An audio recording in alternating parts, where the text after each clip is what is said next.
اچھا جی، تو نادیہ ایک بڑی امپورٹنٹ ٹاپ سٹوری ہے، ٹاپ سٹوری بھی ہے یہ، اور کل بہت اس پہ بات ہوتی رہی، بریکنگ جیسے ہی یہ آئی، بھارت اور چائنا کا، جیسے آپ کہہ رہی ہیں نا کہ وہ سنگل آؤٹ ہوتا جا رہا ہے، تو بھارت اور چائنا کا جو تنازع چل رہا ہے، اور میں کہتی ہوں کہ بغیر کسی اس طرح سے ایگریشن، کانفلکٹ، کچھ بھی نہیں، اور فتح کر لیا انہوں نے، بالکل ایسا ہی ہے، تو اپنا جناب کلیم دے دیا جو کہ ہسٹوریکلی کریکٹ بھی ہے، اور اٹ از انکریڈیبل، کیونکہ ان کو جو آگ لگی ہے بھارت کو اس پہ کہ بھئی اس وقت تو ہم ابھی ان چیزوں سے ڈیل کر رہے ہیں، ٹرمپ کی بات ہو رہی ہے، لو جی چائنا نے بھی دیکھو. تو I R expert Hamid Khan Almashriqi صاحب نے ہمیں جوائن کیا، بہت شکریہ حامد صاحب، آپ نے ہمیں وقت دیا.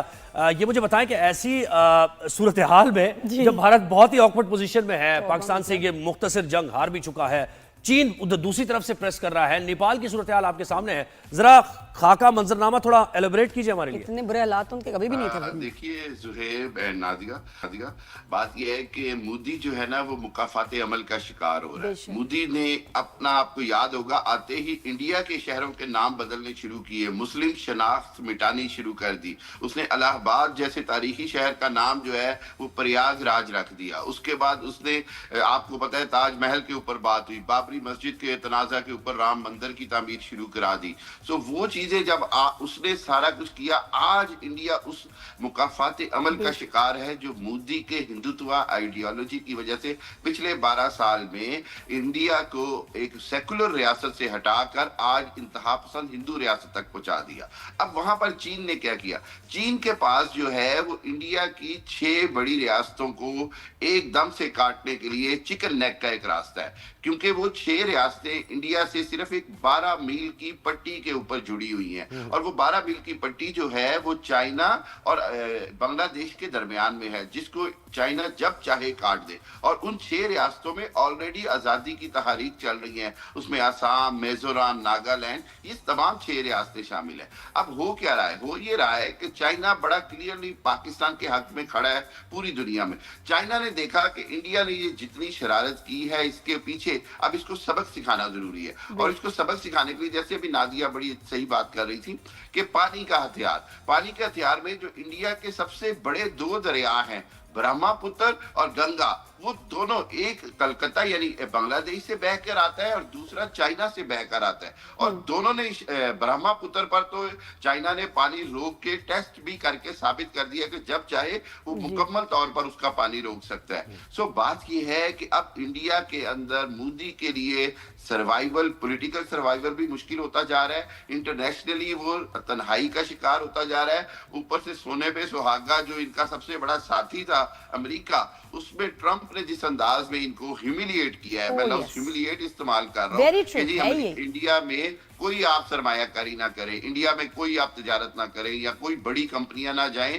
اس سے یہ ظاہر ہوا کہ پوری دنیا میں، جو میں بار بار کہتا ہوں، جو انڈیا نے ایک ببل بنایا ہوا تھا اپنا بڑی معیشت ہونے کا اور یہ بڑی طاقت ہونے کا، وہ برسٹ ہو چکا ہے. اب خطے کے اندر یہ نظر آ رہا ہے کہ پاکستان ایک بہت بڑی طاقت بنتا ہوا ابھرے گا انشاءاللہ. اور اس کے اندر سب سے بڑی خوبی یہ ہوگی کہ دنیا کی انویسٹرز کو بھی، کمپنیز کو بھی پاکستان آنے کے لیے موقع بھی ملے گا، اور وہ اس کو پورا اویل بھی کریں گی. آپ کو یاد ہوگا کہ ارلی 80s میں جب آئی بی ایم آنا چاہ رہا تھا، لیٹ 80s میں اور ارلی 90s میں مائکروسافٹ اپنے پروجیکٹ لانا چاہ رہا تھا، تو اس وقت انڈیا نے بڑی خطرناک لابنگ کی پاکستان کے خلاف، جس کے نتیجے میں انہوں نے سلیکن ویلی کی بنیاد رکھی اور بہت کچھ کیا گیا. آج پاکستان جہاں کھڑا ہے، میرا خیال ہے پاکستان کی بہت بڑی اپرچونٹی ہے. وہیں پر انڈین عوام کو فیصلہ کرنا ہوگا کہ وہ مزید بھوک اور ننگ میں رہنا چاہتے ہیں، یا اس مودی سے جان چھڑا کر، بی جے پی اور اس ہندوتوا آئیڈیالوجی سے جان چھڑا کر کانگریس جیسی معتدل جماعت کو اگر آگے لائیں گے تو شاید انڈیا دوبارہ اپنے پیروں پر کھڑا ہو جائے. ورنہ میں نے یہ ہمیشہ سے کہا ہے کہ انتہا پسند اور شدت پسند لیڈر جو ہیں وہ اپنی قوموں کی تباہی کا باعث بنتے ہیں.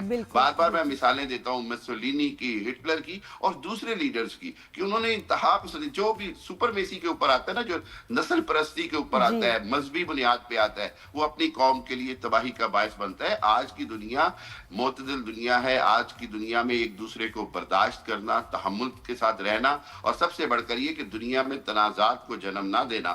جیسے ابھی آپ نے بھی کہا کہ انڈیا کے تو اپنے ہمسایوں سے اتنے تعلقات خراب ہیں کہ محلے میں کسی کے اتنے ہمسایوں سے تعلقات خراب کہہ رہے ہیں ٹرکی میں کہ جی ہم ان سے بائیکاٹ کرتے ہیں, وہاں گھومنے نہیں جائیں گے, مطلب آپ جائیں گے کہاں, تو آس پاس یہ وہ, آپ تو میں خیال پانی لینے بھی گھر سے باہر نہیں نکلیں گے آپ نلکے سے, جو برے حالات ہیں ان کے. لیکن سر یہ بات یہ دیکھیں کہ جو انڈیا نے نا جھوٹ بولا ہے دنیا کے ساتھ, انڈیا نے دکھایا ہے دنیا کو کہ یہ امبانیز کا انڈیا, لیوش ویڈنگز, پیسہ پانی کی طرح جو ہے باہر ہیں, وہ تو 5% بھی نہیں ہے ہندوستان کا.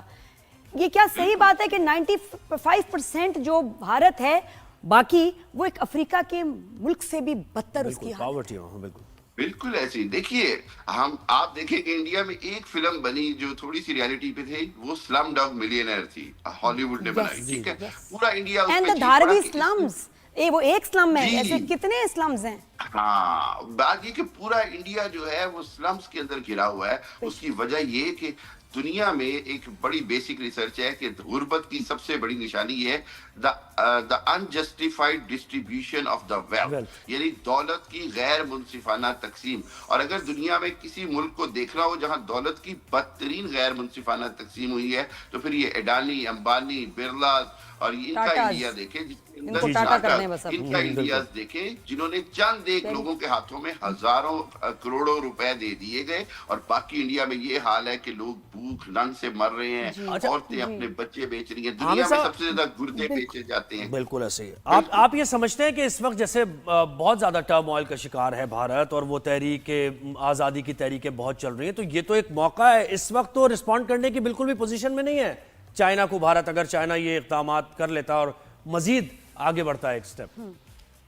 جی بالکل. دیکھیے چائنا کی ایک بڑی خوبی ہے, وہ یہ ہے کہ وہ بڑی پلاننگ سے چلتے ہیں, وہ اپنے سٹیپ سے نہ تو پیچھے ہٹتے ہیں, اور ہر سٹیپ لیتے وقت اس کے پروز اینڈ کونز یعنی اس کے جتنے بھی اثرات ہیں ان کو کیلکولیٹ کر کے چلتے ہیں. اس لیے آپ دیکھیے گا کہ آئندہ آنے والے دنوں میں چائنا نے اپنا اثر و رسوخ مزید اس چکن نیک کے اندر بڑھا دینا ہے, کہ ایسے ہو جانا ہے کہ انڈیا کو مجبوراً اس سارے خطے سے ہٹنا پڑے گا. یہ میں بڑی کیٹیگوریکلی بات کر رہا ہوں, مجھے یہ نظر آ رہا ہے کہ انڈیا چکن نیک سے دستبردار ہوتا نظر آ رہا ہے. اس کا مطلب یہ کہ 5 ریاستیں اسٹریٹ اوے آزاد ہوں گی جو ایک انڈیپینڈنٹ کنٹری کی شکل اختیار کریں گی. دوسری بات یہ ہے کہ چائنا نے دفاعی طور پر انڈیا کو اتنا جس کو کہتے ہیں نیچے کر دیا ہے کہ اب وہ جو انڈیا کو خطے میں رول دینے کی بات ہو رہی تھی اسرائیل اور امریکہ کی طرف سے اور یورپ کی طرف سے بھی, کہ جی انڈیا جو ہے وہ شاید یورپ اور امریکہ کے مفادات کا تحفظ کرے گا چائنا, پاکستان, رشیا اور ایران جیسے ممالک کے خلاف, تو وہ اب بات ختم ہوگی. اب بلکہ بات امریکہ میں یہ ہو رہی ہے کہ خدارا پاکستان سے دوبارہ دوستی کرو. پاکستان نے آپ کو افغانستان میں بچایا, پاکستان نے رشیا کے مقابلے میں وار اگینسٹ ٹیرر, بالکل.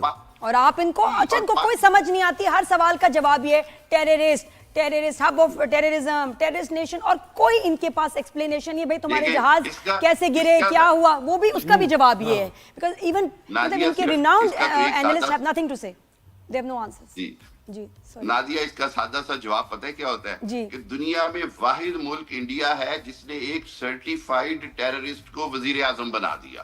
یعنی مودی وہ واحد شخص تھا جس کو انڈیا نے سرٹیفائیڈ ٹیررسٹ کے طور پر امریکہ کا ویزا کینسل کر کے امریکہ آنے پر بین کر دیا وزیر اعظم. کبھی دنیا میں ایسا شخص بھی وزیر اعظم بنا ہے؟ کوئی شخص نہیں بنا. تو ایک ٹیررسٹ آرگنائزیشن کا سربراہ, آر ایس ایس وہ آرگنائزیشن جس کا مودی سربراہ ہے انڈائریکٹلی, وہ آرگنائزیشن ہے جس نے ان کے باپو یعنی گاندھی کو قتل کیا. گوڈسے وہ شخص تھا جس نے قتل کیا, اس کو آج یہ ہیرو بنا دے. پھر یہ ٹیررسٹ کی بات کرتے ہیں, داعش کے کیمپس جو ہیں وہ سب سے پہلے انڈیا میں بنائے گئے. انڈیا سے خود انڈیا, اسرائیل کی اور امریکن ایجنسیز نے کہا کہ داعش کی ٹریننگ جو ہے وہ انڈین کیمپوں سے ہو رہی ہے. پھر اس کے بعد دنیا میں سب سے پہلے یہ بم بلاسٹنگ کا ٹیرر کلچر, یہ کہاں سے آیا؟ آپ کو یاد ہوگا اخباروں میں پڑھا ہم نے کہ جی 80s میں کراچی میں, لاہور میں بم بلاسٹنگ ہوتی تھی, وہ ساری انڈیا نے. ٹیررزم ایکچولی الٹا چور کوتوال کو ڈانٹنے, اور ہو نہیں سکتا ان کے اینکرز کو نہ پتا, ان کے لوگوں کو نہ پتا ہے. ان کو پتا ہے پتہ نہیں کون سی بندوق ہے ان کے سر پہ, یا اتنے ہیوملیٹ ہو چکے ہیں کہ کہتے ہیں کہ بھائی یار فیس سیونگ کے لیے جھوٹ ہی بولتے ہیں. سر سارے حالات ہی جب کہتے ہیں نا کہ باد مخالف چلتی ہے تو آپ کے خلاف پھر لگتا ہے کہ بڑا مشکل ہو گیا ہے. رشیا اور چائنا کو بھی آپ کی نظر ہوگی جو ان کے تعلقات کہتے ہیں پوٹن سے بڑے دیکھیے بات یہ ہے کہ رشیا اور چائنا نے تو ایک فیصلہ کیا ہے کہ اب ہم نے اگر یورپ اور امریکہ کی ہیجمنی ختم کرنی ہے تو ہم دونوں اکٹھے ہو جائیں. اور آپ دیکھیے گا کہ آئندہ آنے والے دنوں میں جہاں جہاں چائنا اور رشیا اکٹھے ہوں گے وہاں پاکستان کے مفادات بھی پروٹیکٹ ہوں گے, ان کا بھی تحفظ ہوگا. سر میرے خیال آنے والے دنوں میں ان کے بچوں کو پریکٹس کرا دیں, انڈیا کا میپ بڑا بدلنے والا ہے. دنیا میں طاقت کا توازن بہتر ہو رہا ہے. سر میں نے کہا ان کا جو ہے 1 سال پہلے جو یورپی یونین کے فارن منسٹر ہیں انہوں نے کہا کہ یہ صدی جو ہے یہ ایسٹ یعنی مشرق کی صدی ہے, اور اس صدی کے اندر جتنا جو طاقت کا توازن 200-250-300 سال تک برطانوی راج سے امریکی راج تک گیا, اب وہ چائنا اور رشیا کے راج کی شکل میں ایسٹ میں جا رہا ہے. اور جب ایسٹ میں آئے گا تو پاکستان کا رول آٹومیٹیکلی ڈیفائن ہوتا ہے, پاکستان کی اہمیت آٹومیٹیکلی بڑھتی ہے. میں یہ کہتا ہوں کہ الحمدللہ جہاں ہمارے پاس معدنیات اللہ نے ہمیں اتنے وسائل دیے ہیں اور ایسا جذبہ, ایسی عام فورسز ماشاءاللہ, بالکل, اور اللہ نے سب کچھ دیا, تو اب انشاءاللہ اتنے اللہ دوست کے حکم سے پاکستان کے لیے بڑا اچھا وقت آنے والا ہے. بالکل ایسے. بہت شکریہ حامد صاحب, آپ نے وقت دیا.